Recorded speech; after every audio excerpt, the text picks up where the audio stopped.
اعوذ باللہ من الشیطان الرجیم، بسم اللہ الرحمن الرحیم۔ السلام علیکم ناظرین، میں ہوں آپ کا ہوسٹ محمد عقیل اور ہمارے اس چینل میں خوش آمدید۔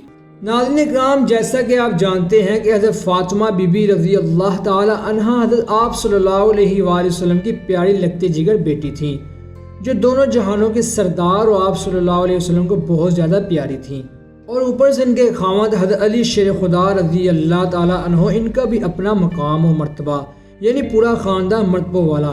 ناظرین اکرام، کیا آپ جانتے ہیں کہ حضرت فاطمہ بی بی رضی اللہ تعالیٰ عنہ کی نماز کیسی ہوتی تھی اور نماز کیسے پڑھتے تھے؟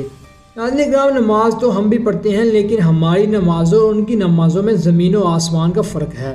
حضرت فاطمہ بی بی رضی اللہ تعالیٰ عنہ کی نماز کے بارے میں ذکر ہے کہ وہ ایک رات 2 رکعت نماز کے لیے کھڑی ہو گئیں اور نماز کے اندر قرآن مجید پڑھنا شروع کر دیا، اور شروع سے قرآن مجید پڑھا، اور اتنے میں کیا دیکھتی ہیں کہ صبح کی اذان کا وقت ہو گیا ہے، تو اس وقت وہ من الجنۃ والناس پڑھنے لگی، یعنی قرآن مجید کی آخری آیت پڑھ رہی تھی۔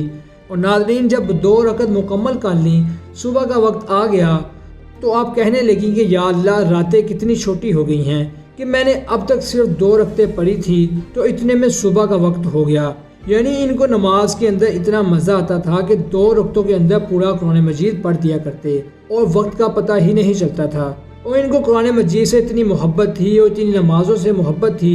تو ناظرین، ایک طرف ہماری نمازیں بھی ہیں، ہم تو جانے والی کرتے ہیں، اور کسی کو نماز کے اندر خیالات پیدا ہوتے ہیں، کسی کو کاروبار کے اور کسی کو مال و دولت بڑھانے کے خیالات پیدا ہوتے ہیں۔ ناظرین، نمازوں کے بعد بھی یہی سوچ ہوتی ہے، نمازوں کے اندر بھی یہی سوچ ہوتی ہے۔ تو دوستوں اور بہنوں، ان کی نمازیں اتنی لذت والی تھیں، اسی وجہ سے جب وہ دعا کے لیے ہاتھ اٹھاتے تھے تو اس وقت ان کی دعائیں فوراً قبول ہو جاتی۔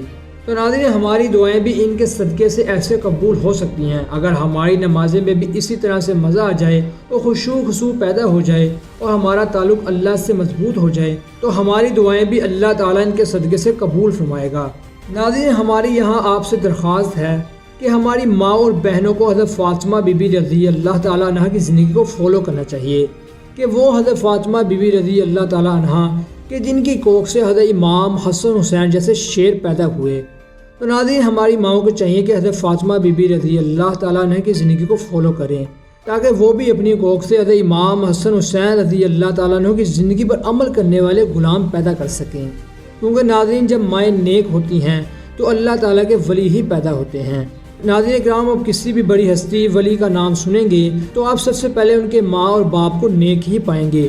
جب ماں اور باپ نیک ہوں تو بچے بھی غلام مصطفیٰ ہی پیدا ہوتے ہیں۔ تو ناظرین، یہ تھی ہماری آج کی ویڈیو۔ ہم امید کرتے ہیں کہ آپ کو آج کی ہماری ویڈیو پسند آئی ہوگی۔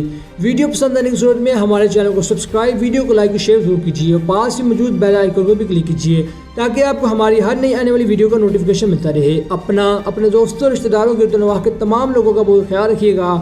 پھر ملتے ہیں ایک اچھی نئی ویڈیو کے ساتھ، تب تک کے لیے اللہ حافظ۔